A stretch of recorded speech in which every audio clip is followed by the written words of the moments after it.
Do this to help me. I have no idea what a Kabyle Flossa is. It looks like a made-up word. US Staff Sergeant. Looks like something I'd hear in Elder Scrolls as part of the Dragon Tongue.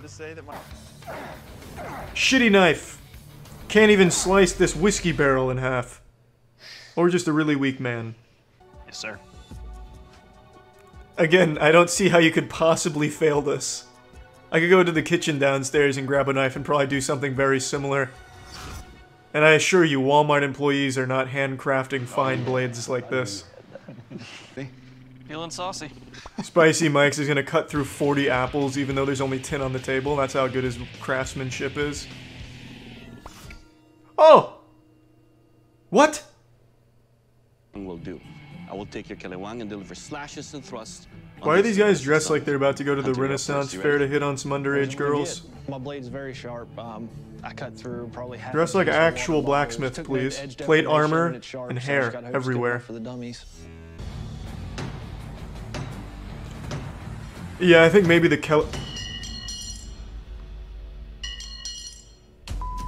Get the fuck out of here. Is this a joke to you? Forward. Hunter's blade snap. You think you can do it, Tim?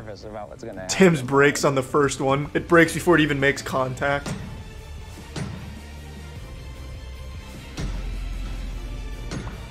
This guy's taking it easy. He's not putting the same elbow grease in it. He's pulling back. What is this guy a friend of Tim's or something? Finally, some real stress testing. None of this chopping an apple. Now they're actually putting it through some real tests. I hope it chops that little piece of metal that he's hitting it with in half. It's that sharp. Overall, it will cut. Thank you. God, that guy's so goddamn wholesome. Yes, sir. His catchphrase, it will kill, it will cut. He loves saying it. It's like Tony the Tiger with Frosted Flakes. Aaron, you may surrender your blade. We need your badge and weapon. You're off the case, Aaron. We're giving it to that dog that solves crime. Scrub McGruff or Airbutt or something, I forgot his name. I'm Mark Campana. I'm 41 years old and I'm from Akron, Ohio. He's a modified cleaver, he's not a human being. My job is personal trainer. Could have fooled me. When I'm not training other people, I'm destroy it. Next up, Mark Campana. Whoa, shit! I'll tell you what. He read a mean comment on Twitter and he doesn't forgive, he doesn't forget. Looking for victim cutting power. It will chop like an Possible weakness. I suck as a blacksmith, it might not even work. It's probably not even sharp, I don't know. It just cut a hot dog. Oh, it's a rope. Oh, that's embarrassing. No, let's just stop. You're embarrassing us. But this is technique. He's not really making that wedge. Ooh, he didn't cut through it. He just broke the chain. That's the proper technique with those power. Oh! Just like that. Boom! Right through the last two. He's running the gauntlet, baby. What's next? Now he has to slit his wife's throat using it. An emotional one. But look at that power. That blade almost split the box halfway through. What is that? Those bees in there? Hit this hornet's nest with your knife. And try not to scream. Wow, look at that. This one's got mustard gas in it. Very calculated. Horizontal. He's got to concentrate on No one's ever beaten this challenge. Nah, no one ever will. Nice. Now he adjusts his accuracy. Uh-oh. And rest in peace, SpongeBob's house. Beautiful job. Mark Campana destroys. He's just walking around like the Terminator. He's so proud. I think that's cute. You know, I'd like to play with a giant fucking buster blade like that, too. Boom, right. Oh! Taken down by the 2-inch rope. He had the proper blade. Do you feel like a fucking idiot now? How silly do you feel? Be honest with me. How dumb do you feel right now? You just got beaten by a fucking rope. I don't usually post a video this late into the evening, but right now I'm like a movie theater toilet. I am fuming. I am absolutely steaming because of how the Super Bowl just ended. I watch every Super Bowl, and in this one I didn't really have a horse in the race. I'm neither a Chiefs nor Eagles fan, I just wanted to be entertained. And for the majority of the game, I was thoroughly entertained. It was just a great game. Both teams putting on an incredible performance, going wacko mode, Insano style, tying it 35-35, and just like the first Spider-Man movie when he fought Bonesaw, when Bonesaw was ready, we had 3 minutes 3 minutes of playtime, and it was coming down to the wire, an absolute ass greaser. The Chiefs were driving down the field, they make it to the red zone, it's getting a little dicey for the Eagles, fans spilling their beer all over themselves in anticipation and fear, but the Eagles are putting up an incredible defensive stand, and then in the most crucial moment of the entire game, with less than 2 minutes remaining in this tie game, a penalty was called for holding against the Eagles, which lost them the game. One single bad call decided the outcome of the Super Bowl at the very end, which is what has led the majority of people who watch this game to call rigged, say the refs are all paid off, and say that it's all just part of the script. Because right now, there's a tinfoil nipple clamp conspiracy theory that floats around that a lot of people genuinely believe that sports are rigged. Or rather, scripted. I actually do agree that there is rigging to a certain level with the refs. I do think there is real corruption there. But let me just opine on the scripting thing real quick. I think that's a load of dirty barnacles. I think that is just a fat load of fish paste. I don't think sports are scripted at all. That's kind of an unhinged belief. But I do think the refs are corrupt. It's not just football. It's basketball as well. This entire year has really shown me, since I got back into watching sports live, I have seen so many awful officiating moments that I can find no other explanation besides just malicious corruption. And this is the most blatant example. The holding call, I can't show you any clips because obviously it's the fucking Super Bowl. If I even showed you a still image of it, I'm sure Roger Goodell of the NFL would come to my house personally and fucking slap me around and then hit me over the head with a fucking sledgehammer. So I can't show you anything, but if you watch the Super Bowl, you immediately know the call. The call was on the Eagles for holding. The receiver was going out, and the Eagles defender lightly touched him, like on the hip. It was a light touch and like a slight jersey tug that could have even been like accidental. It was so gentle. Like the way he treated the receiver is the way a mother would treat a newborn baby. It was so light and caring. There was no holding at all on the play. And Patrick Mahomes threw up a stinky meatball of a pass that was just uncatchable regardless for the receiver that it was intended for. But they still threw the flag and called holding on the Eagles, which gave the Chiefs a first down and also just gave them plenty of time to run out the clock, kick a field goal, win the game. It was decided by that call. It was the most crucial moment of the game, and the call instantly ended it pretty much on the spot. And under no circumstances is that acceptable. Regardless of what team you are rooting for, I'm sure all of us can recognize that this is a complete wet fart of an ending to an otherwise amazing game. We just got the bad ending to this one, unfortunately. The biggest sporting event that America has to offer is decided by the refs instead of the players. That's pathetic. That's awful. In a situation like this, I think they should go to the replays and be 100% sure that there is truly a penalty worthy of being called in a situation like this. It's a terrible look for the sport, and it's embarrassing overall. They should have 100% held the refs to a higher standard here. Oh, we're under 2 minutes to play, and this call is going to decide the outcome of the game. Everyone knew it. The second that call was made, even the commentators were like, oh, I don't agree with that one. Eek. That's a bit spicy. That's a no good. We don't like that. The commentators were outspoken about how bad the call was. In a situation where it is that crucial, they need to go back to the drawing board, check everything, and 100% be sure that this is a call that needs to be made. Because in this situation, it wasn't. It's a bad call. It's just straight up a shitty call. Even if you're the biggest Chiefs fan in the world, you got your Chiefs butt plug dialed all the way up to maximum turbo settings. It's vibrating in your colon. You're super excited they won. In the back of your mind, you know that it's a pretty upsetting ending. I'm sure you would have preferred if they had actually beat them on their own merit instead of having the refs help. Because no matter how you spin it, that call decided that game at the very end. The Chiefs could have still 100% won that, but now it's always going to be left up to speculation on, well, would the Eagles have made a game-winning drive? Would the Eagles have stopped them on that red zone drive? Like, there's so many question marks now that the win can't feel as good as it would have if the refs didn't make that call. It's a lose-lose for everybody except the refs that may have been paid off. Like, I'm actually starting to believe that they are influenced in some way financially in order to make these awful calls. We just saw it recently in the NBA with the infamous no call against the Lakers. I'm not even going to bother going down that road right now. I already fucking ranted about that on stream for quite some time, and I'm not even a goddamn Lakers fan either.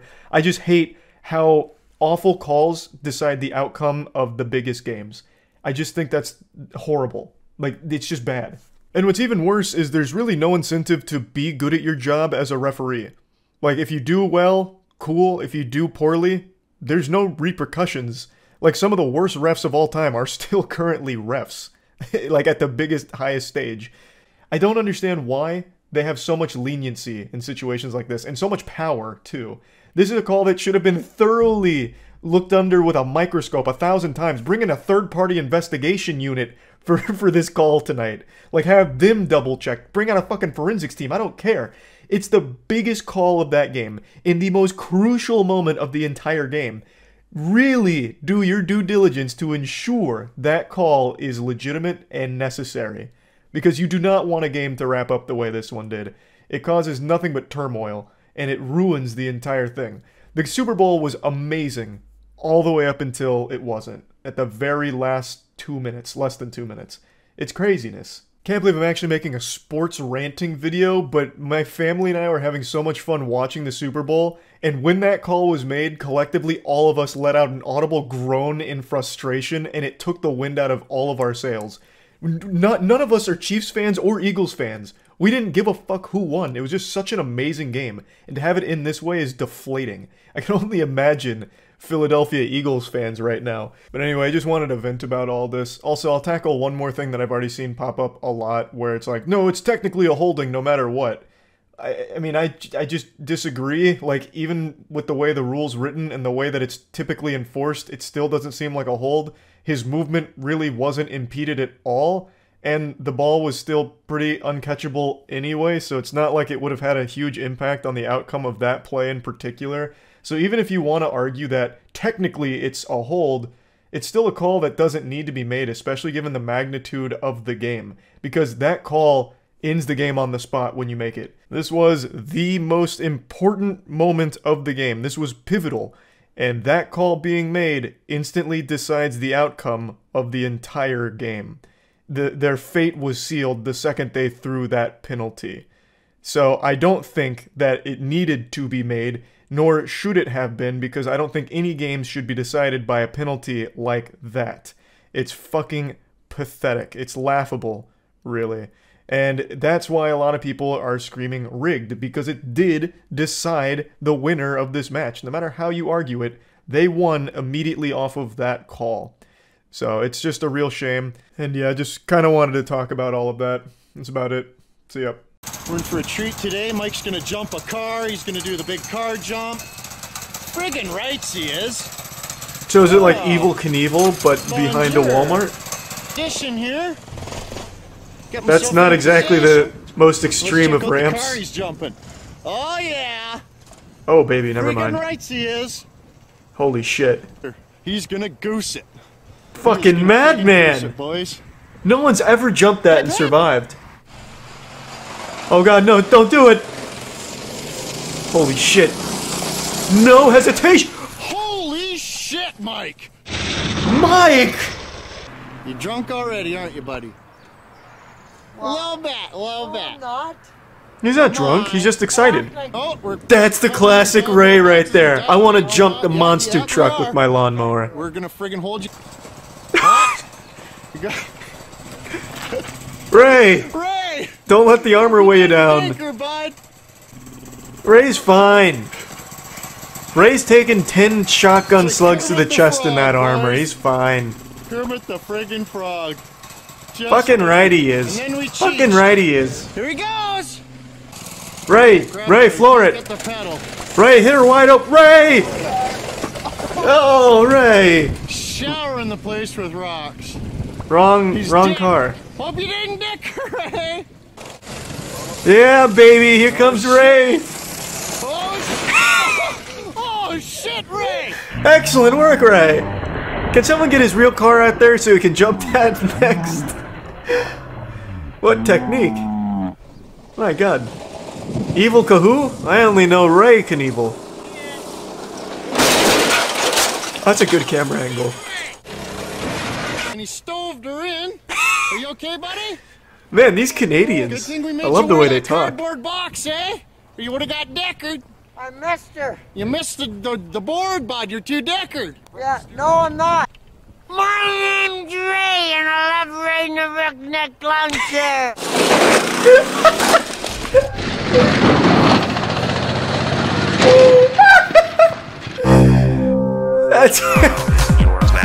That's classic Ray right there.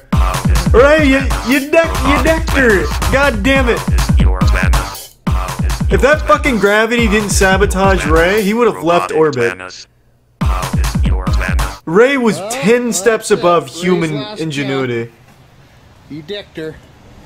Yeah, he definitely dicked her on that one. Ray's last jump. Wait, why is he driving? He begs his pardon. He begs his pardon. That man cannot even get a full sentence out. He just ate shit, nearly snapping his neck in a lawn chair modified to jump over a children's toy car. And he is so fucking drunk that he didn't feel a thing, and you have him behind the wheel of a car? One. Oh, you gotta wear a helmet though, buddy. Ray's great when he's not drunk driving. I have no respect for that. Come on. Oh, that's good. I'm getting dicked. Are you gibbled? I'm getting gibbled, boys. I love this slang, getting dicked and gibbled. No. Why don't you boys in chat ever dick and gibble me? Ray's not gonna get hurt. Yeah, can someone mod Ray in the chat? Now the Ray, boys. Let's go. Did you just spit out his dentures? He did spit out his dentures. Now you know it's serious Take business. all responsibility for my own reactions. Here he goes. Yeah, baby, come on, Ray! Get in there! Whoa! That's not Ray's fault. That's looking much better. Yeah! You better have another drink, buddy. Yeah, keep gibbling him. And for Ray's next stunt, he'll be passing out in his own vomit. Oh! Yeah, awesome! baby. Awesome! Oh! Oh, shit! Good shit, Ray. He just gets blindsided by a car. I can't see a fucking thing. Oh, dick, boys. That's Here really. he freaking goes. That's really slow. Only an inwood. That's. Oh, dick. He might not even make it up the ramp. Oh, dick. Oh! Holy shit! Yeah, that looks. Yeah, fair. He dicked that one. He dicked when he should have gibbled. That's entirely the writer's fault. The speed was perfect, angle was perfect, ramp perfect. That's just the writer's error. You okay? I'm sure he's fine. He's still got the cigarette in his mouth. I like how they had padding. They had padding everywhere but where he broke his neck. The one place they couldn't calculate. That is literally the only open. Holy shit, are you alright? Oh, I'm good, man. Holy Didn't shit. feel a thing. I'm gibbled. Holy shit. Welcome back to So You Think You Know Wine, the world's most exhilarating and brutal sport. Today's wine is a Frescobaldi Nippozano Chianti Rafina Reserva, also known as the Warrior's Wine. During Attila the Hun's reign, this wine was drank by only the mightiest warriors. Now, we have 3 warriors of our own. 3 of our wine athletes will compete to identify this wine without seeing the bottle. A Herculean, grueling, and maybe even cruel task, but these are 3 trained professionals who have dedicated their lives to smelling, swishing, swallowing, and even ejaculating fermented grape juice. So don't try and emulate anything you see unfold here on the battlefield. Thank you, Steve. She may be saying thank you, but that was a very shitty pour, not nearly enough wine. Go fuck yourself, Steve. John's wasting no time. It's red, we know that, right? It's not. Our wine judges cracked what is known as a joke in the wine tasting community. She has given all of them a hoot. Pinot Noir, so certainly some Bordeaux characteristics. However, I'd like to point out the color. Look how it's turned sort of garnet. It's no longer purplish red. It looks like an aged wine. It seems John has a hunch. He's already demonstrating why he's the master sommelier at this table. That's not an easy title to earn. He's really flexing his girthy wiener right now. He's right away noticing the subtle differences in color, but will he be able to identify the asphalt that we've snuck into his glass? I have to say 6 or 7 years old, or a grape variety that turns brownish red early on in its development. I think there could be some Tuscan Superb work from John. They don't call him the fucking Sherlock Holmes of wine for nothing. Truly splendid. That jumped out at me the most was Merlot. Sarah has correctly identified the hint of Merlot in this glass. The Merlot gives this glass just a little delicate aggression on the taste buds, and she has not even needed to taste the wine yet in order to identify it. However, she is just a sommelier, not a master sommelier like John over there. The difference between the two is enormous. If you were to ever confuse a master sommelier and a sommelier, you would most certainly be killed on the spot, so please never make that fucking rookie mistake. But Sarah has really stepped up to the plate today. She came in here as the underdog, and she has already identified the Merlot. But can she pull through and be the victor of this competition? We're not sure yet. We'll have to let it continue. Particularly because of the nose and the color. And what do you think of the color? John was mentioning that it's more of a garnet now. It seems our wine judge here is playing a little dirty, trying to throw them off the trail by mentioning Kevin Garnett. Let's see if they're going to fall victim to this very clever ploy. I agree there's some age on it. It's not a youthful wine, but again, I'm not sure it's as old as he thinks it might be. Ooh, that was a devastating blow from George Zimmer of Men's Warehouse, poking holes in John's hypothesis. However, I don't think John's going to let it go to his head. His olfactory sense is second to none in this business. I'm going to throw in one other possibility here, just to up the stakes a little bit. Oh shit, he's upping the stakes. The paler color, and considering the plummy fruit and the abundance of wood. Wood? Where's the wood? Tempranillo? Yes, but it's a possibility. The wood would probably be American. Why is this conversation devolved into wood? Agreed, but there's a lot of new wave Spanish wines that are made with European wood, French wood.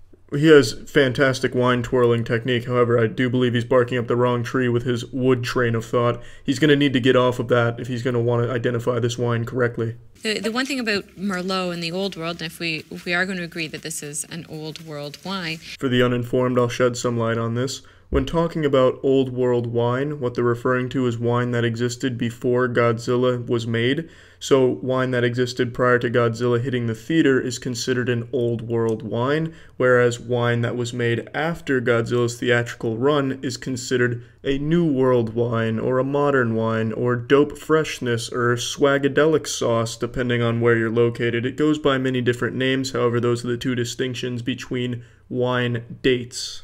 There aren't a lot of places that do a single varietal Merlot. It's generally as a blend, and it's not found often. Good point, D'Amato. Ooh, John immediately interrupting her. That's an interesting strategy. Yes, Down that's in the only... Midi, then Merlot is bottled separately. I'm not on a Merlot trail here. Well, then you're on the wrong trail, John. You fucking wood conspiracy theorist. I'm back in Italy. Color matches there, this garnet shade. It's a little darker than traditional style, but this is not a traditional wine. I think it's been made in a slightly modern style with, in my view, a little bit too much wood. John immediately back to the wood nonsense. Actually, you know what, fuck it. I'll go ahead and let the cat out of the wine bag here. John is absolutely right. That's not even wine in front of him. That's not wine in that glass. What we did is we melted sawdust down to liquid form and then poured some beaver blood on top of it for color. John was able to sniff it out immediately. It was like fucking Scooby-Doo on a mystery.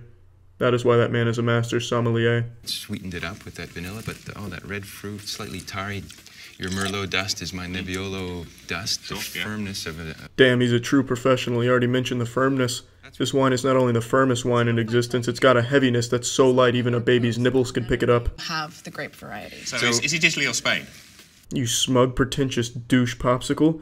The Dos Equis most interesting man in the world's trying to strong-arm information out of our judge right now. If I give you that, do you think you'll get the variety? We might do, yes. Yes. It's an Italian wine. It's Italian Sangiovese. Oh my goodness.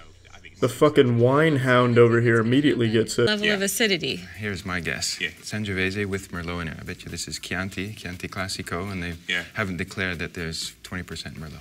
And vintage, we wouldn't see anything earlier than 2007.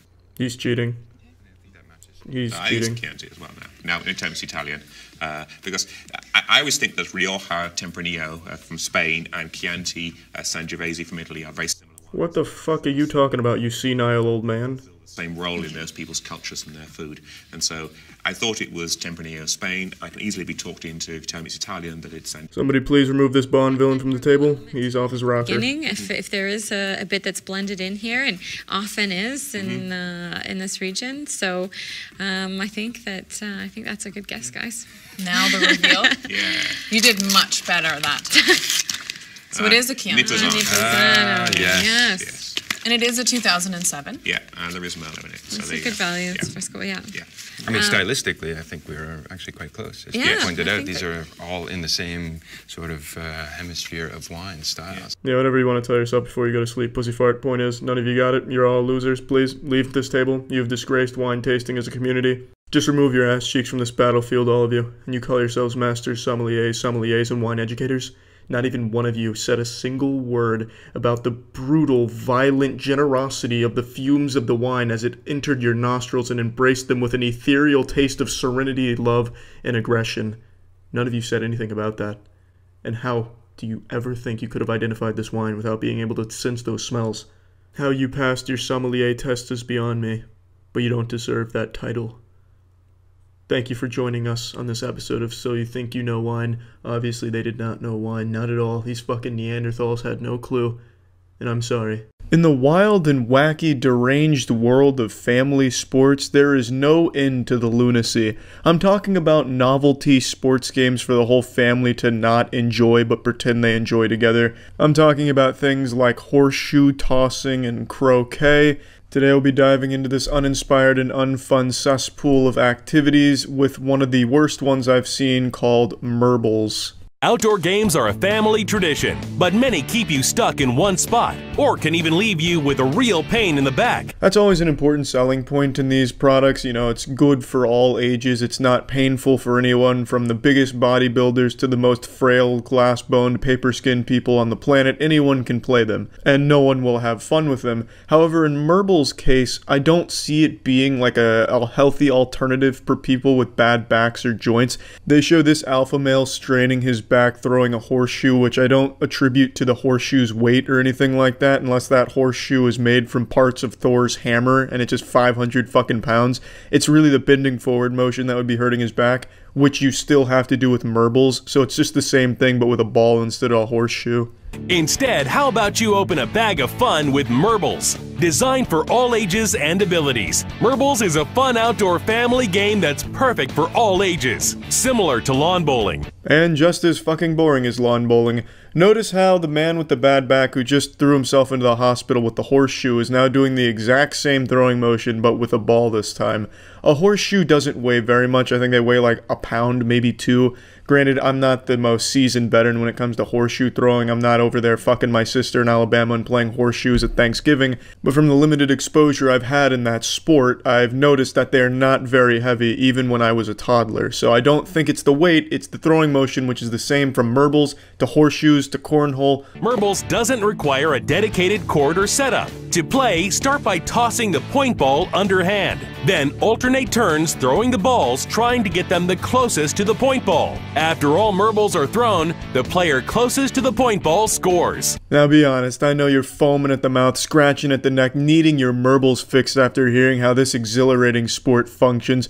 Fucking digging through your mom's purse looking for a credit card so you can order some marbles now. Looking into your bank statement, seeing if you can afford a bag of marbles. I know this shit sounds thrilling.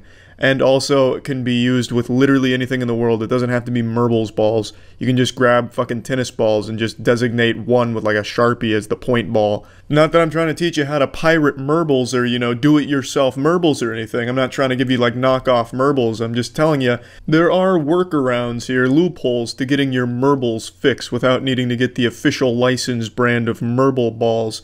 But I don't know why you would do that. This looks so fucking boring. It'd be more fun wiping your ass with a bad case of hemorrhoids than playing marbles.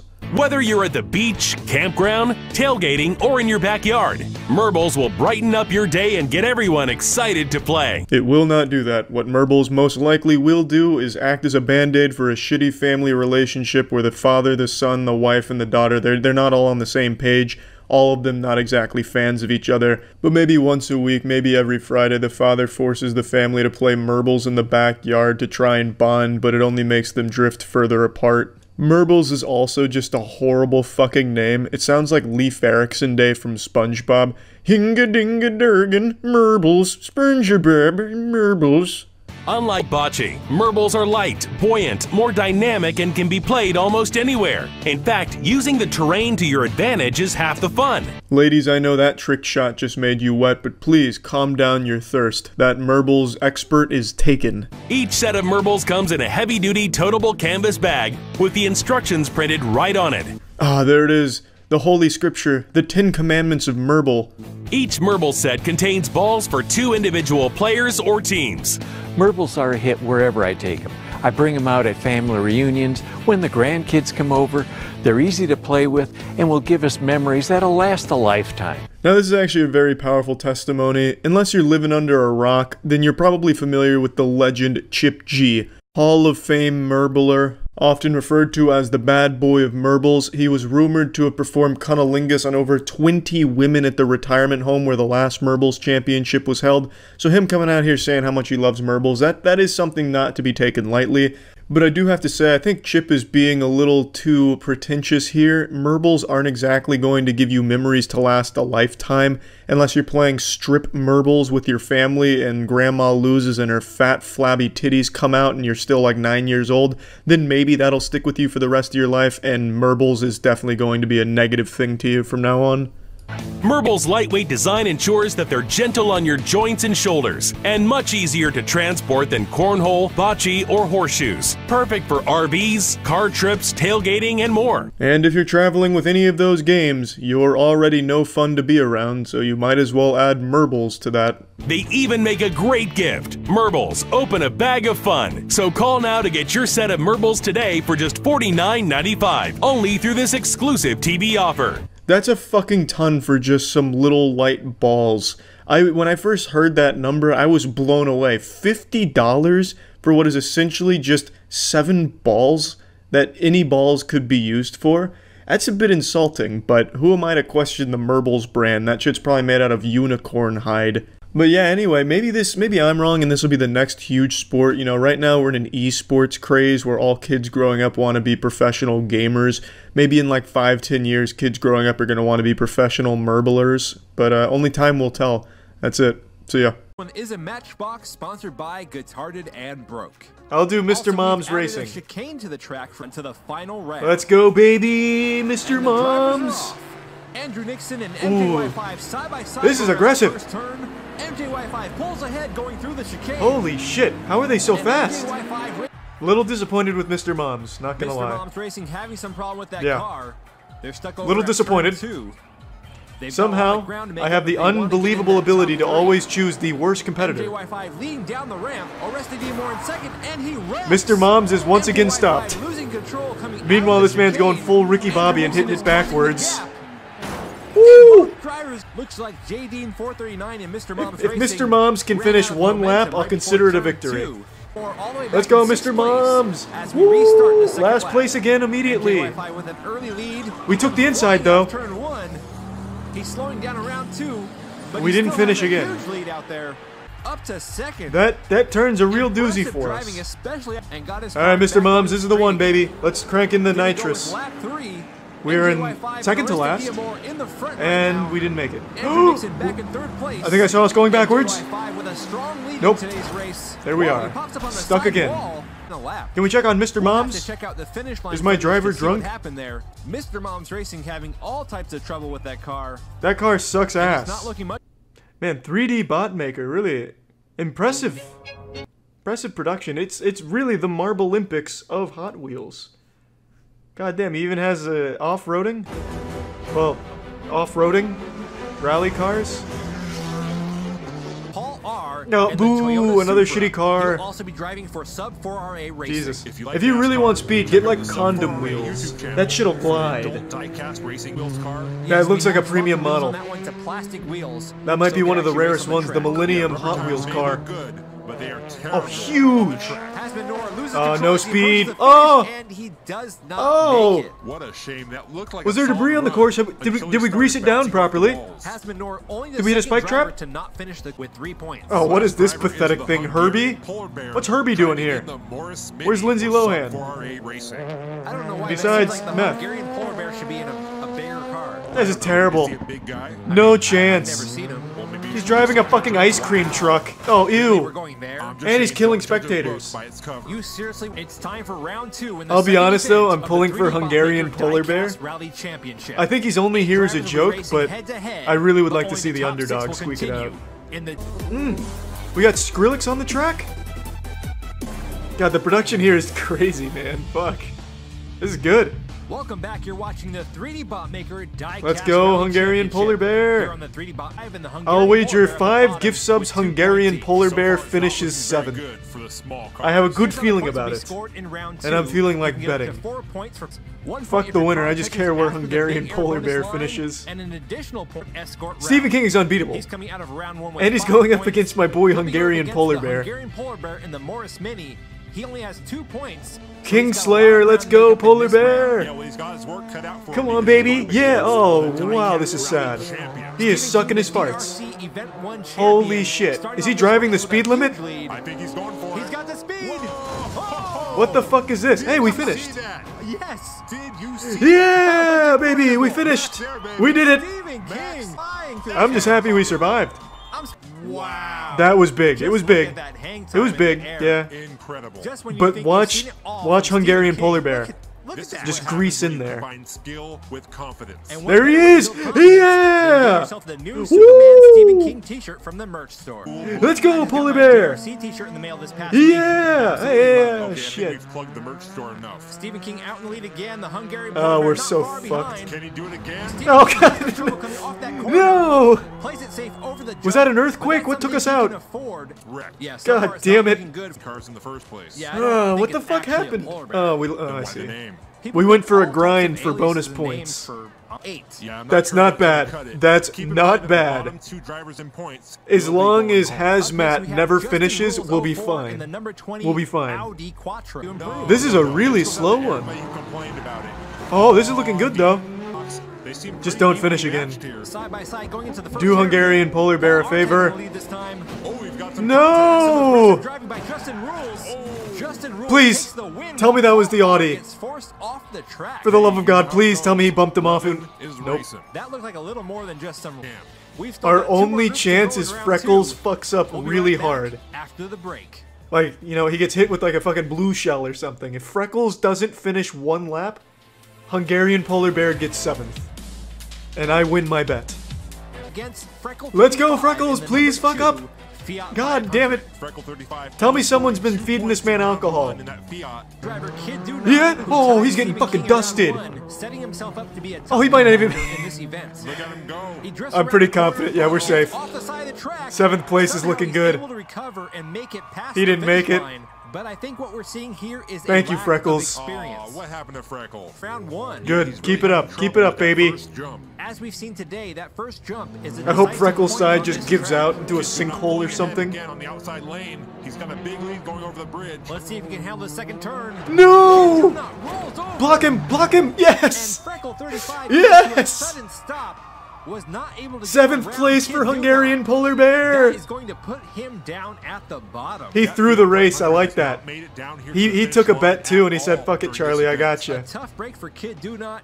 He certainly got Thank the God. speed, and he's not afraid to push that car. We got 7th place by 1 point. We're in 5th because the other 3 haven't, or other 4 haven't gone yet. It doesn't really matter what they do; they're gonna finish above Hungarian Polar Bear. But I would like to see Hazmat Noir crank like a kickflip or something. Oh! We've got contact. Huge, huge. That was a bad blood round right there. Those are rivals. They hate each other. They fucking hate each other. Hungarian Polar Bear in 7th though, baby. I won my bet. I won my bet. Yes. Washing machine collectors awash with enthusiasm on laundry day. Meet the washing machine club gentlemen. There are people that love the wash, they love the rinse, Jesus. the spin, or the drain. I wasn't ready for I'm that. a spin guy. I love the spin.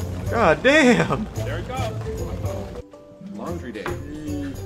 Damn, everyone's coming in here with a semi-chub. 1987, I think, and now we have like Yeah. 3,000 members from all. It's got to be kind of sexual, right? Especially with that kind of like machines, and sloshing. I've got 22 hooked up and running down here. All right, everybody, we're going to go down and do laundry now. Yeah! Bring your dirties. Okay. Oh, you bet your ass I will.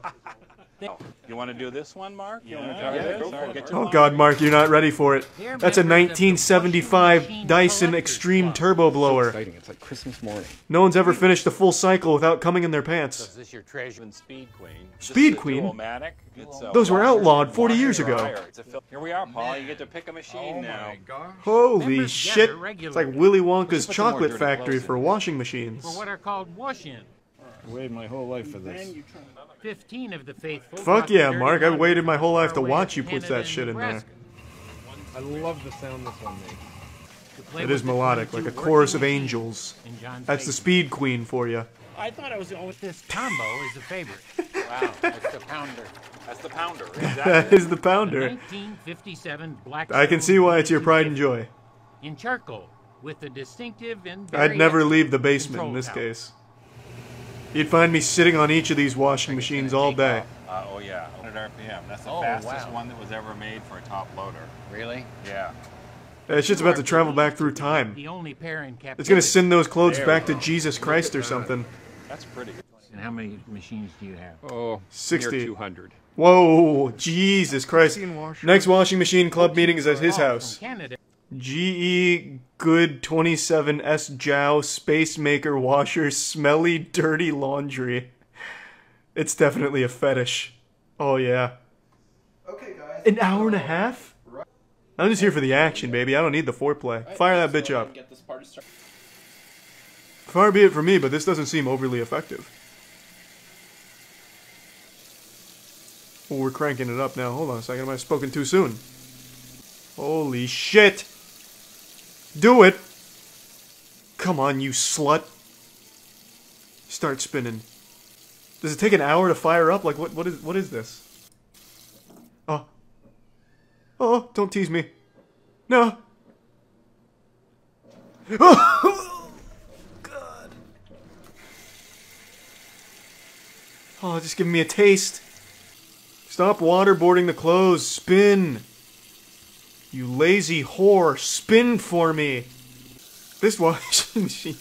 You might as well just put him in a sink at this point. This is fucking terrible. This is a terrible model. The GE Good 27 Space Maker is terrible.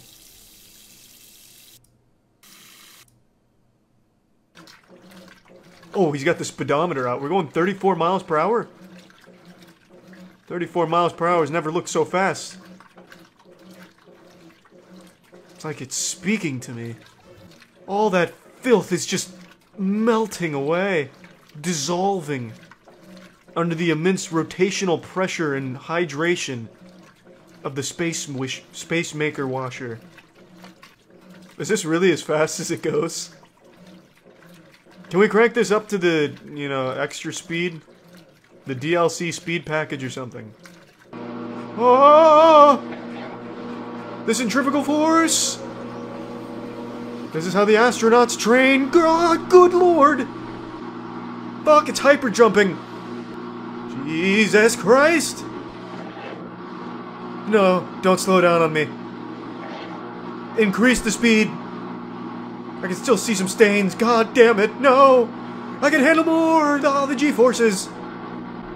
Why is this so long?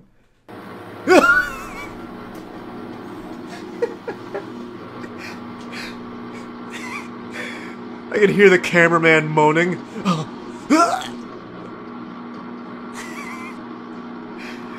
Get the speedometer out again. Measure its RPMs for me, please. Get a Geiger counter out here. This has to be emitting immense amounts of radiation. Oh, I put a silencer on it now. The James Bond of washing machines. Now we're cooking. Just in case you want to blow a load but don't want anyone to hear where or why it's happening. Yeah. Yeah. I didn't think she could go any faster. I'm so wrong. Holy shit. It's got some rocket boosters on it. Oh, they look spotless. They look spotless. Maybe that's what I'll start doing. Testing washing machines. I'll pee in my pants, get a big yellow pee-pee stain, and throw it in a Super Queen 1973 model and see what it does. How well it works. Russian car fighting. Well, it's not just Russian car fighting. It's called karjutsu. Karjutsu. But yeah, they're blowing up on Twitter. I know all about it. They also have phone booth boxing. Yeah, you might recognize the caster as JT, baby. I thought it was actual car fighting. No, they just fight in a car.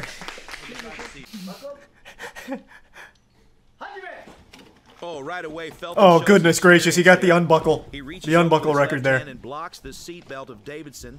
You can see here in the top left-hand corner of your screen, reaches over, blocks the seatbelt with his left hand. This is like some technique Dale would have taught you from Detroit Survival Training Fitness. Davidson into the driver's side door, and right now you can see he's trying to slide his knee through for knee on belly or possibly even mount here. Oh, he's in a bad position there. Oh, he looks like he's got the driver's side seatbelt. Oh, he's gonna strangle him with the seatbelt. That driver's side seatbelt around the neck of Davidson, and Davidson, it's just I haven't seen this one. Jesus Christ. He's figured out what's happening. Oh my God. He's got that seatbelt wrapped all the way around his throat. He's trying to defend, but there's not a lot that can be done here. He is in a bad situation.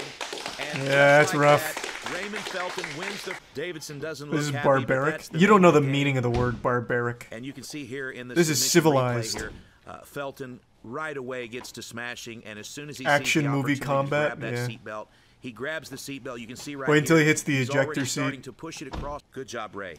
Oh, but God, now Davidson's got the driver's seat. He'll start banging his head on the fucking steering wheel, honking the horn with it. Okay, round 2 underway, and it looks like... Oh, he got the seatbelt again! You can't keep giving up the seatbelt! Ray already all over Davidson. Davidson's trying to get Oh, out of there. wow, good wiggle, good wiggle.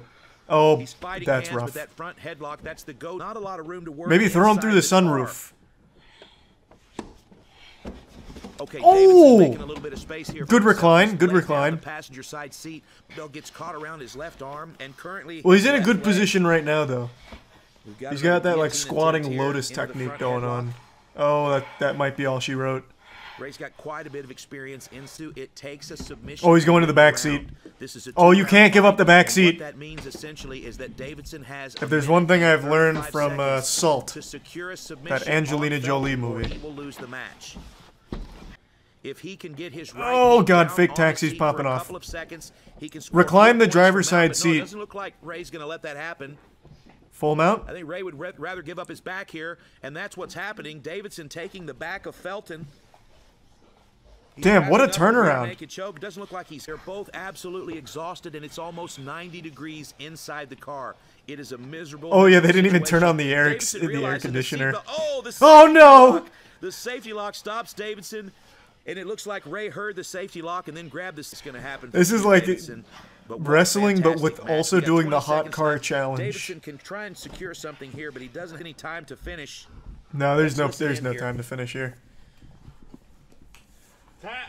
Oh, we've got a tap. Wow. Oh, wait, what? 1 second left. Davidson rear naked choke tap out over Raymond Okay, Felton. little plot twist there. Wow, let's take a look at the replay here. Everything wasn't lost at Makeout Reef this time. Q Davidson won the second round with a rear naked choke, and here we They should add another element to this. Like when they're in their backseat component, there should be an Uber driver up front, and you get like a, I don't know, maybe something on the judge's scoring card if you tip him. And he's trying to fiddle with the seatbelt. Maybe get the headrest off and start beating him with it. Back seat belt, and it looks like the safety lock. And he's got it. Full now. Oh, that's gonna be tough. 6 points. That'll go to the leaderboard for the season. But right now, they should add a component where the vehicle's moving, so you have to do it in a moving vehicle too. He's trying to wrap it around. You can hear these two athletes breathing. This is it. They are miserable and absolutely exhausted. Oh! Davidson pushes the passenger seat forward. He said enough fishy business. I want the whole seatbelt. He's got the seatbelt on the right side. He's got 2 seatbelts. He's dual wielding. He's going to reach under and he's going to grab the seatbelt. Fucking decapitate him. Pull it behind the head of Felton, pushing with his left hand and using his right forearm. And yeah, no shot. Yeah, there was no shot he gets out of that. By Q Davidson to win the match. Almost looked like we were watching a crime. Raymond Felton, fantastic fight. Q Davidson. That did look like a crime.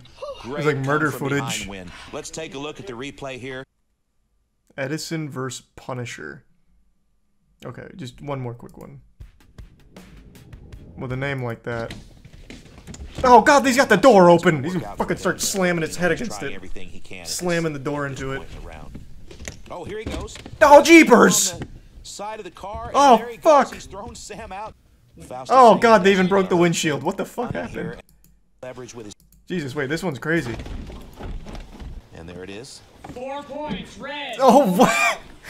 Now this is an interesting technique. The motorboat of death. Faust is looking to make good tactic though. Open the door. A little bit of space here so he can work, and he's opened up the driver's side door, which doesn't seem like it's smothering with his own tits there. That was a good strategy. Sam just, it looked like an unintentional eye poke there. Yeah, that is a big guy. Holy shit. Flat in the driver's side seat with his head on the armrest.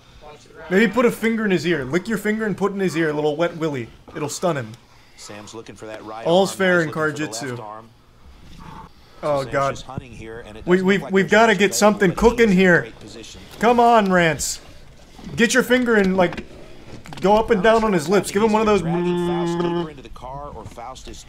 It'll scare him. Oh, here he goes. No, baby. Side of the car, and there he goes. He's thrown Sam out. Sam's head is He's about wiggling. an inch from the mat. Front of the It looks like being in the driver's seat is a huge disadvantage. Very calm. You can look at his eyes and see he's very, very calm here, but he's in a bad position. Faust This looks very. This almost looks romantic. 8 inches worth of seat belt here. The safety lock has kept him from. He's not even taking the threat seriously right now. I think Sam is successfully defending. Get a different camera. What is he? I can't tell what I'm looking. Oh my god. Gripping the wire that holds the headrest to the seat, and also in that hand. Yeah, that's gonna be tough. 8 inches of seat belt. So he has got Sam trapped against the seat. This is one of those moments where you need to be able to breathe out of your ass. Sam is unable to move. His head is stuck to the seat. He's being choked by the seat belt. Faust is in position. He's got. Oh, he's getting with like the Joker laugh. They're going crazy in the hot car. Going to do with it, but he has got a fantastic. Someone let out a little fart there. What was that? Here for some sort of a front choke. Oh, that'd be a good strategy actually. Stink them out. Work inside the car. Rip ass and then go to town. I think Rance really kind of took control of this round here. And it looks like we're going to the third round. That's the back seat time. Heavy, heavy breathing from both competitors. Yeah, these are some big boys here for the back seat. That's not a whole lot of room to work. Faust is trying to shove him in between the seats. What are you watching? And just a little bit of a misstep by Sam has put him in a. Oh, you gave up your belly. Holy smokes. You showed your belly. You showed tummy. Oh, but wait a minute. Sam, the bully choke. But while doing so, he has absolutely gotten himself into a bad spot. His hips are trapped between the two front seats, and you can't. Oh yeah, that's gonna be all she wrote. Has figure forward the legs of Samuel Eidson. He's gonna turn the car on, rip the wires out, and shock him with it. Currently, Faust is a very, very serious situation here. There's no mobility whatsoever for Sam. Yeah, he's got his legs locked there. He's got him in like a coffin stance. Oh my gosh. Sam's trying to stay as calm as possible, but able to escape. Yeah, I think this one's kaput. I don't see how Sam gets out of this. Unless he rips the steering wheel off and starts like slapping him around with it. Oh, he's going to jiggle the keys here, create a little bit of a diversion. And he has absolutely passed from the back seat to the front seat. He still has mount. Wow. Jiggling the keys for a diversion? That was clever. Floorboard. Just hide in the floorboard, Sam. He can't get you there. Okay, here. What is happening? Trying to win this fight right here. 10 seconds. Oh. Holy smokes. Sam's that head is stuck behind the steering wheel. And what is Sam Jesus. Oh my gosh. What is it?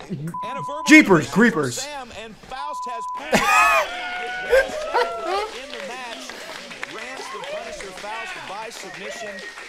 Holy smokes. All right. Wow. Championship. Man, Sam was in such firm control for round 1. But then it was all rants.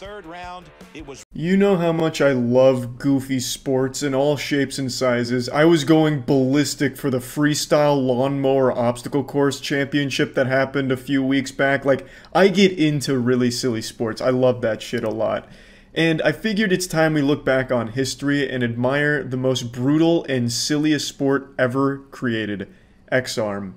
I don't know how many of you ever watched X-Arm. I imagine anyone who did stumble across it is right now having a repressed memory and like a PTSD episode, like this fucking flare-up of trauma, convulsing in their chair like, no, my therapist told me X-Arm wasn't real.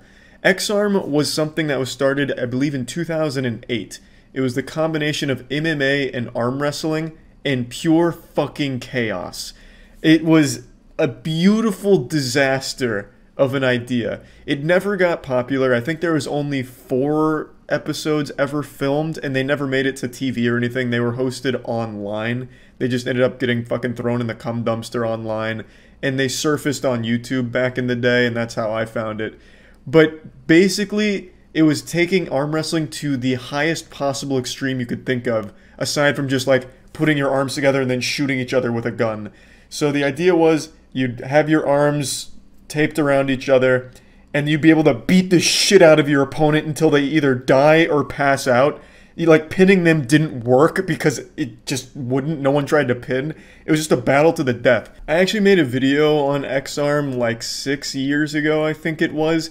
And I figured it's time we just revisit it because, god damn it, it truly is a classic. So I'm going to show you the most popular X-Arm fight. This is Rick Vardell versus Bon Lapua. And he's shown us more in boot camp than anybody else has. And of course, one of the aspects of this sport is the other guy's not going to get very far away. Why? You tell him, Art. We've got both athletes hooked up with a D-ring and a harness. This enables the athletes to sit back in the pocket. It keeps them on their side of the table. Yeah, they're fucking strapped in like it's a roller coaster ride here. This genuinely looks like some shit out of Yu Yu Hakusho's Dark Tournament where Yusuke and that dude with the mohawk have that like just slugfest where they're leaning against knives on the ground until one person dies. That is basically that scene for a whole sport. It is incredible that this fucking thing even exists. Outstanding performer. Now he is in, well, he's going to have his hands full as he's trying to get these two men sent. Look at Rick Vardell's face, and he's in his own world, and he's trying to do it. Macho man, macho man. Okay. So it's Rick Vardell in blue, Bon Lapua in green, and Rick Vardell looks like just the most American dad ever. Dude looks like his name would actually just be Paul Cheeseburger. He looks like he's 1 Miller Lite away from leaving his wife and kids. So he's getting in the head of Bon Lapua a little bit by acting like a feral animal, so he's grunting, huffing and puffing, showing his teeth like an angry dog. Here we go, folks. This one's about ready to start. The action is gone. Oh, they start striking early. Strikes on the head by Vardell, but look at Lapua come back with a right. He is overpowering the big man. Rick Vardell is defenseless right now. Oh, he's taking shots from the shoulders, the face, the ears, the back of the head. Look at that arm. He is almost defenseless.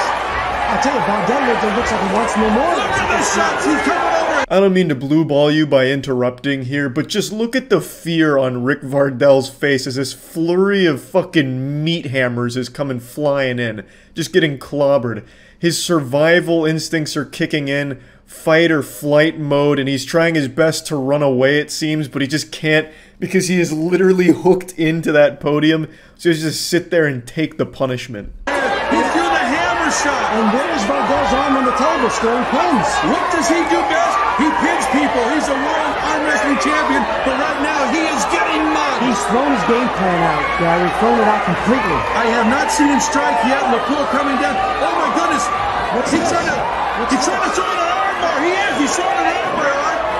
Wait a minute. Hey, the judge just threw in a red towel. We're going to stop action here. I'm not... Gary, I think the judge... Just when you thought Rick Vardell was belly up in the water, he hits you with the surprise armbar with the podium assist. It's... like, you would have never seen that coming, I bet. You weren't ready for that plot twist. Rick Vardell really turns the tide of battle here by getting this mysterious armbar where he just ends up looking like a metapod hanging from a tree. So he's got his arm like blasted into his nutsack as he's hanging upside down. It's like, when I first saw this, I couldn't believe what I had just seen. And this is a legal move.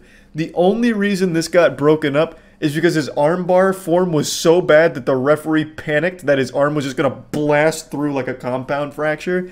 So he broke it up quickly. But it is, like, you are allowed to armbar. I wouldn't be surprised if you're, like, allowed to lean over and, like, bite on their ear and their nose, spit in their face. Like, the only rule in this sport seems to be you can't bring a loaded weapon or a sharp object. Everything else is fair game. There isn't much time left, but I gotta tell you, it looks like Vardell is not ready. And he's gonna try to get it! He's trying the armbar a second time. I don't see a red flag, and I see Lapua holding on. He doesn't have that wrist turned the right way. He is trying to pull it down, and they're going to stop him right now. He would have been better trying to kick in that position. He absolutely would have. The bell is rung, the round is over. There you go. Yeah, so Rick goes wacko mode again by attempting another armbar. I guess it's his signature move, but unfortunately, once he locked in, there was only 10 seconds left in the round, so Bon Lapua got off a bit easy, because otherwise, he would have lost that entire arm, goddammit. Both men throwing. Both men are throwing shots. Both men are trying to stand there, and both men are taking the other's best.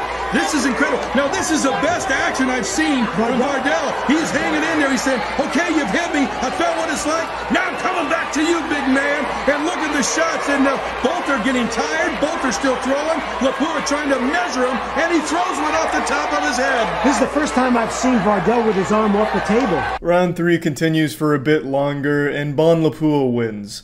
I'm not going to show you the entire thing because it's just a lot of furious fists flying around.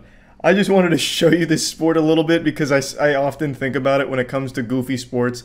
Like, I'll see some new sport or like some stupid thing on Reddit and it's like, this sport is super dumb, and I'm like, yeah, but it's not as dumb as X-Arm or as dangerous.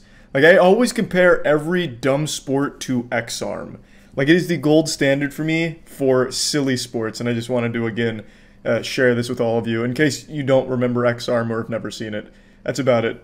So, yeah. The miracle of birth is a beautiful thing, and yesterday, I was lucky enough to witness it. Now, this wasn't the birth of, like, a human being or anything. This was the birth of something far more important. A new sport. It's called arm boxing, and it was discovered yesterday, but has existed for far longer. And I would already argue that this is one of the biggest discoveries the human race has made since penicillin. So let me show you a bit of what arm boxing is, and then we'll get into it. Never mind, just kidding. It's just a prank. I can't actually show you anything from the fights because I just got copyright blocked when I posted a video trying to show 30 seconds worth of clips. So, can't actually show you any of the video here. It's forbidden footage. I'll just show you some pictures. As you can see, it's two fighters with their hands duct taped together, and then they start exchanging blows, beating the shit out of each other until someone either dies or time runs out. They're also strapped to that stand in front of them so they can't escape. There's not a whole lot of wiggle room for tomfoolery here. This is just good old-fashioned pugilistic justice. A lot of people sent me this clip as a new sport that I should be aware of because I'm very much into these up-and-coming combat sports like slapping I've been into for years now. And I think this is cool, of course. It's very silly, very fun. You know, it puts you on the edge of your seat like, wow, is that guy's head gonna get blasted clean off his shoulders? Holy shit, he's gonna punch his teeth straight through the back of his skull like a shotgun blast. You know, like, it keeps you guessing. And it's fun to watch, but it's also not new. I actually made a video covering what this is based on, X-Arm. And I covered X-Arm years ago and recently recovered it again just because I find X-Arm so fascinating. It's basically this, but they used to have grappling. Let me show you. Yeah, we've thrown it out completely. I have not seen him strike yet. Lapua coming down. Oh my goodness! He's trying to throw an armbar. He is. He's throwing an armbar. Wait a minute. Hey, the judge just threw in a red towel. We're going to stop action here. I'm not... Gary, I think the judge felt that the arm was in jeopardy. I fucking love that. The dude throws his leg over the stand there like he's about to give him a lap dance, and then he goes into like some kind of crazy armbar looking like a goddamn metapod hanging upside down on a tree with the dude's arm on his nuts.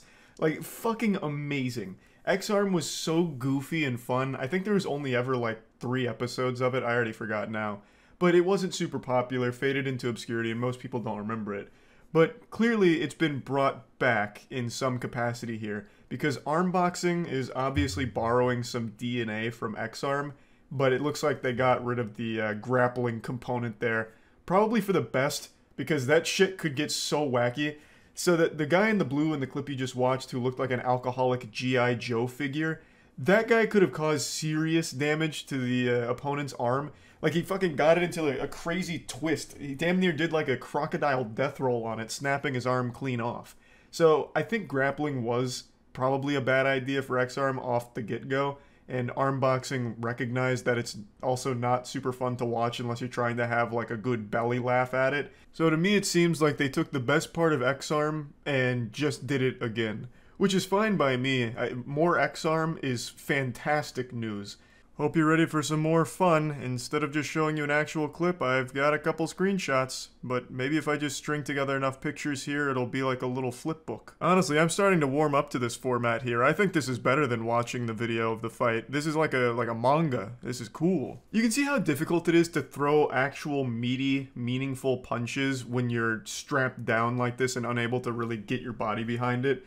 A lot of these seem like wet noodles that they're throwing at each other. But there are some very serious hits here too. Since you can't really defend yourself, everything's just on the attack, all out offense. So you need to have a really strong chin, which clearly both of them do.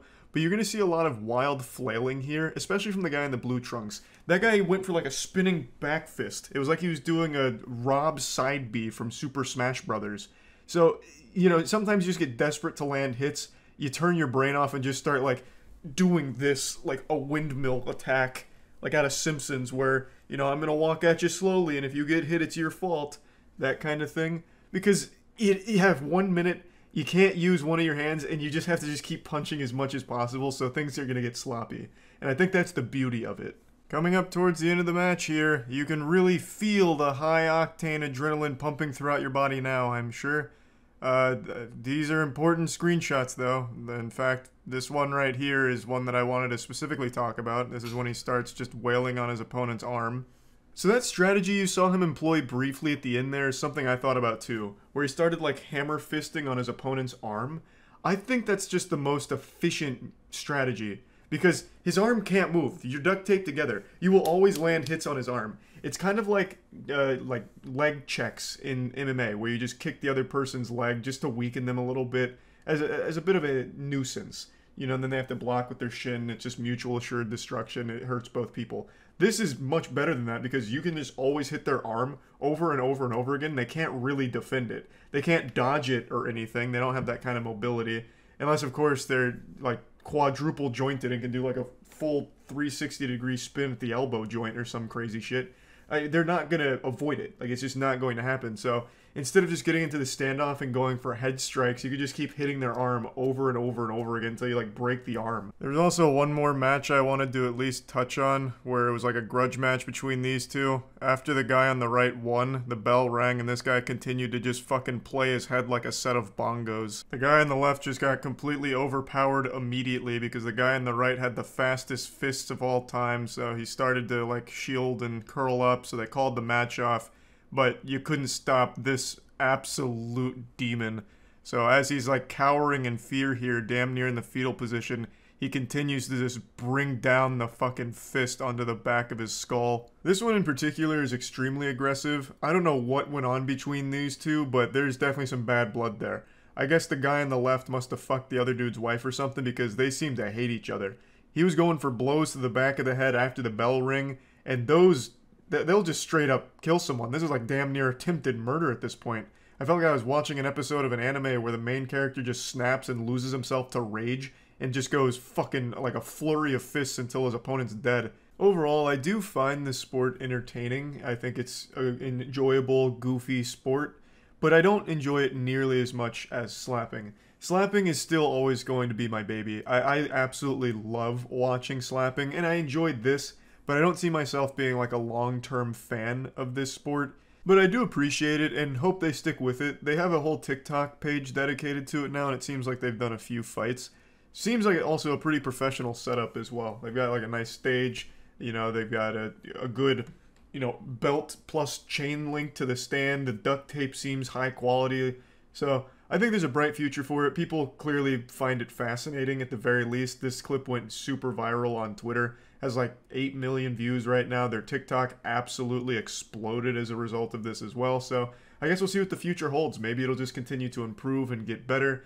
But it is always nice to see these kind of silly pop-up sports, you know, get the limelight for a bit, because I always enjoy them.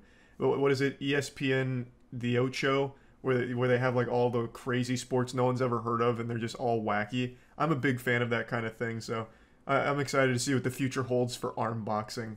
That's about it. See ya. Fucking Master Chief on the sidelines over there threw a lemon wedge on the field. This one could be coming back. Zoom in to help you out. This man wearing the aluminum foil is extremely happy. He looks like a 13-year-old that saw titties for the first time. And just of them, and then pissing on it. Welcome to the Giants postgame show. If you're still ejaculating about Odell Beckham Jr.'s catch, so are we. Unfortunately, we lost that game by a couple points. You can see the score right there. That's numbers. I'm Russ, and I'm joined by my friends to help analyze how we lost that match despite the amazing catch. Really, the game should have been over the second they ruled that a touchdown. Let me introduce you to my friends. He's my friend, and he's my friend. Now, first and foremost, they had 31 points and we had 28. 28's a lower number, thus that resulted in a loss for us. You can't score less points than your opponent and still win a match. Here's a clip. Here's Tony Romo. He's using his legs. He's scrambling, moving. Ball's in the air. The ball is now caught. That's a touchdown. Touchdown equals points. He had a little muscle spasm there. But that's fine, because I still got points on the board.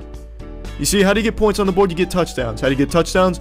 You put the ball in the end zone. It's as simple as that. Tony Romo's happy. Then he gets a little concerned because he saw his wide receiver have a muscle spasm. I think we've identified the cause for this loss. It was an issue of points. If we had more points, we probably would have been victorious. Thank you for tuning into this postgame show. King David Hula, winner of the 2019 National Corn Contest with 616 bushels. Can we check this man for some performance-enhancing Viagra or something? 616 bushels? They said it couldn't be done. We just came off the second wettest year on record. And every time we get a little rain like this, it looks like we got flood. Really see how dry we are. It's just starting to run out of juice. Poor judgment on When does the competition start? We haven't had a rain in like 2 This is like GTA Vice City, but on a cornfield. We got us a problem here. Hey, it's all leaking out. Ooh, goddamn. I don't know why there's so much on the ground. Does he have his own reality show or something? I'm fucking sold. I want to see it. A little bit of stress. This was an exciting. This is intense. Who edited this? James Cameron? Holy, I want to watch. I'm in. Where can I, is it on here? That was far more editing than corn busheling deserves. Not to disrespect the great sport of corn busheling, but I've got to say, they really went all out with the production on this season. I'm coming in. Let's watch some Corn Warriors. This could be the new Game of Thrones. I got a little boy. Thanks, David. Get that tanker ready. It's your world. I'm just eating corn in it. Take me on a ride. The only thing really. Man versus nature. And David is the king of both. Really missed a good opportunity to use corn in the intro. Yeah, get him with like a twisted transistor or something. So far. This is so good. The production here is so good. I hope there's like CGI fight scenes, like a bunch of competing corn warriors start storming David's field in slow motion as explosions go off in the background, and when one of them rides in on like a fucking dragon, tossing corn grenades, sabotaging his bushels. Imagine shoving this man's corn up your ass. No one would disrespect a bushel from David. We just came off the second wettest year on record. And every time we get a little rain like It's about to be the wettest year on record once this shit airs, David. When does the war start? Well, that goes in front. The trailer had me think that he was going to battle with corn and Mother Nature itself. Oh, now it's cranking up. This building is definitely way bigger than I. Is this Five-Finger Death Punch, David? Some of the stuff in here is just awesome. Damn, look at that garage. Those hot rods. John Deere's wet dream. That's like a... Yeah, baby. Last week of planting. There it is. David Hula in his element. Man, the conditions were flat awesome. No, get out of there, dog! Run! Great job there. David Hula seeing red. And He's coming for blood for this year's bushels. Bit my cheek. Naked over here at 51st in Peoria. Walking around naked. Keep that shit on OnlyFans and charge for it. Why give it away for free? I feel like we're late to the party. Tom, I don't know what the usage of the ropes were for. Bondage. What, you don't watch BDSM? You've never seen 50 Shades of Grey? What's your name? Hi, Gracie. What's double XL? Yeah, what the fuck is that? The newscaster. That's her? What does that mean? Whoa, you don't say. Ah, how convenient. Gracie, shut up. I've heard all I need to hear. I'm coming in.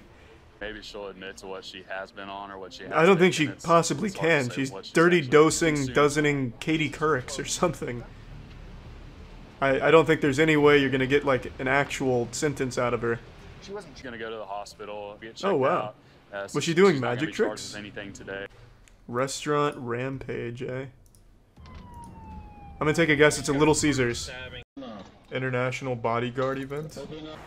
They may be the world's best bodyguards, but can they protect them from hurt feelings on Twitter comments? We'll see. Oh, this looks like a strong group of bodyguards. These are gonna be the front runners. Damn, this is an intense competition. Jesus Christ. Is being covered by snipers. How do they know who won since they're firing blanks? Did the terrorists win or the bodyguards? Wait, what the fuck is that? Is that a man hanging upside down by his legs, being slowly dropped down? Looks like a fucking lobster, like a charred lobster.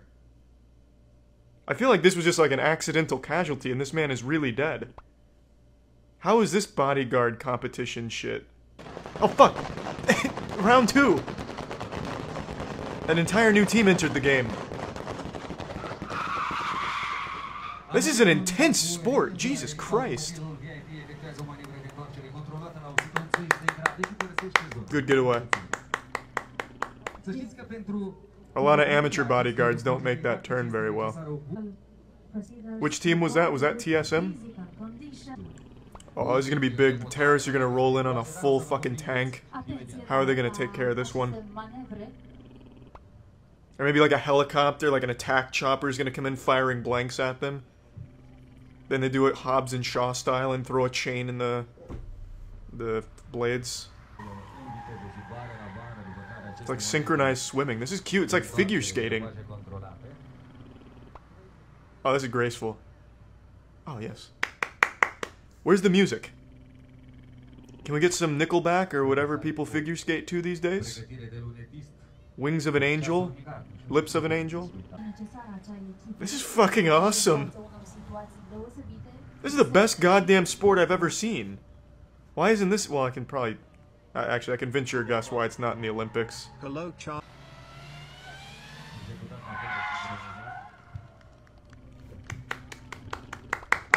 Fantastic. I love Need for Speed. Oh! Excellent. That was a par 4.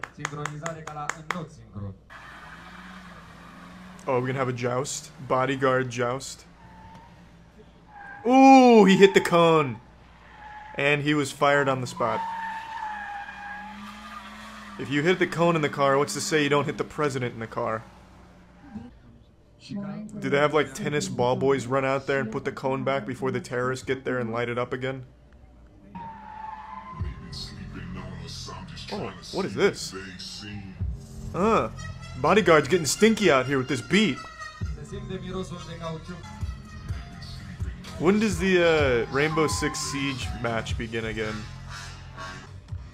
Are those... Oh, if those buses all have terrorists on them and the bodyguards have to fight them off, I'll shit my pants. Oh, wait. Oh, God! Why would a bodyguard ever need to know this? I don't know why they'd ever be in this situation, but god damn it. I'm impressed. Car's just out here doing the doggy piss on everyone out here. I respect it. 2016. They don't have 2018? Did they not get funding or something? Well, let's see 2016. This is boring. They're not even using blanks. They're just using little fucking foam swords. Oh, it's not even. He's using a newspaper. Don't trust her. Oh, alright. Get away from him, bitch. Like, this was like the Cirque du Soleil of bodyguarding. Nothing in the related. I really think that's it. That's the only good bodyguard championship, and it was fucking awesome. Different events? Okay, how many divisions of bodyguard championships can there possibly be? It's not like the college football where there's the, you know, the East, West, packs, decks, strength builds all over the place. There's not going to be that many subdivisions of bodyguard sports. Charlie, but... Wait, they have judges this year? 85%. I saw the tip of the knife get near the president. Well, that's a goddamn shame. This was a masterpiece in sports. If anyone on the Bodyguard European Moldova Championship Committee is in the chat, please know we want more. Let's fire it up for 2020, baby. We have an interesting situation developing on the field right now, folks. If you're just joining us, I'll fill you in. One of the best sound guys in the league, Clit Orris, was attempting to score a touchdown when he was blindsided and bukkakied by the entire Vikings football team. However, he was able to get into the red zone, wherein he dropped his sound equipment. It was ruled a fumble on the field. Let's go to the Jumbotron and check it out on the replay. Here you can see Clit zooming at breakneck pace when he is just ass-blasted by the Vikings defensive lineman Linval. Now, Linval's been known to eat full-grown human beings for breakfast, but I don't think he's ever tried Sound Guy before. This was truly a display of what happens when an unstoppable object meets an immovable force. Clit is one of the best 80-year-old athletes we've ever seen in the Sound Guy department, so the fact that Linval was able to flatten him like he did is just a testament to his tremendous strength. No ordinary football player could have annihilated an old man quite like this, just absolutely exploded this poor old geezer. Now, we up here at the Bukkake booth have been having a really hard time distinguishing whether or not this is truly a fumble. From this angle, it seems pretty conclusive that he lost control of his UFO satellite dish, thus it should not be a touchdown. However, further inspection is required. We're going to a different angle. Here comes the whole team ready to murder this old fossil. There's the Orgasmo Kablamo. It's a big hit, but it looks like he maintains possession of his sound equipment after hitting the ground. This should be a touchdown. From the dildo I'm sitting on top of, this should be 6 easy points right here. He's able to take the hit from Linval, get that concussion, break his left arm, and then roll over onto his knees before forgetting who he is, and then letting go of the sound equipment. By all definitions, that is a textbook touchdown. The fumble call should be overturned. Let's go ahead and take one more look at this. Here you can see the sound guy sucking Linval's nipple. It's a technique we've seen him employ many times in the past to great success. However, Linval's a little bit different from previous football players the sound guy's gone up against, so he ricocheted right off of the iron titty and lost his memory of his grandchildren. Here's where Clit suffered a broken spine. However, look in his hand. You can still see the sound equipment securely in his possession. Here, Clit rolls over and wonders what year it is, but with agony painted on his face, clearly in a lot of pain, he is able to hold on to that giant mixing bowl. And here's where he finally lets go of his sound equipment. This is 100% a touchdown. He had hit the ground, rolled over, had time to jerk off before finally letting go of that shit. No doubt in my mind, this is a touchdown. Clit Kung Fu Grip Orris is a hero to all sound guys out there. What an incredible play. Let's see how well I'd do if I was competing in the Olympics, which I should be in every sport. Alright everyone, yes, I know, I'm here, the champion has arrived. Let's hold the applause, I got a race to win. I gotta hop on my vinyl records here and ride him around real fast. These fucking discuses. Give it to me! What did I... 0.07, that's fucking disgraceful. My whole family is embarrassed now. I can make my penis go from flaccid to ejaculating in that amount of time. Let's get redemption in the swimming pool. They used to call me Dolphin Master Swim Lord because I was so good at swimming. Oh, what? Nope, not even touching the water now. No, fuck it. That was a horrible countdown. If I was at the Olympics competing right now and they pulled that kind of stunt with me, I'd just sit crisscross on the board as a protest. That was just this counterintuitive countdown. It made no sense. That's like watching an interpretive dance, and when they do the split, that's when I dive in the pool. It just made no fucking sense to me. What kind of operation are they running down there, huh? Unbelievable. Let's do the track portion. Alright, this is where I'm really gonna shine. There's a panic at the Olympics. I write wins, not tragedies, baby. Come on. Let me off the line. I got a world record to set. Usain Bolt, eat my wiener out. I'm coming. Give it to me. Oh, shit. Alright, I'm gonna redo that one. I know I could do better. I've trained a lot harder to come over here with a .25. I didn't spend all those years clicking my mouse to not get something better than 0.25. Unreal. Give it to me. Come on. I'm about to give it the business. I'm about to run fast. That's what I do. That's what I fucking do. Even worse. Yep. All right. Well, needless to say, I think the proof is in the pudding here. I would undoubtedly be the most decorated Olympian in Olympics history. What's up, everybody? It's Critical, and I wanted to give a recap of Week 4 of the NFL. So, here to give you an exciting recap is me.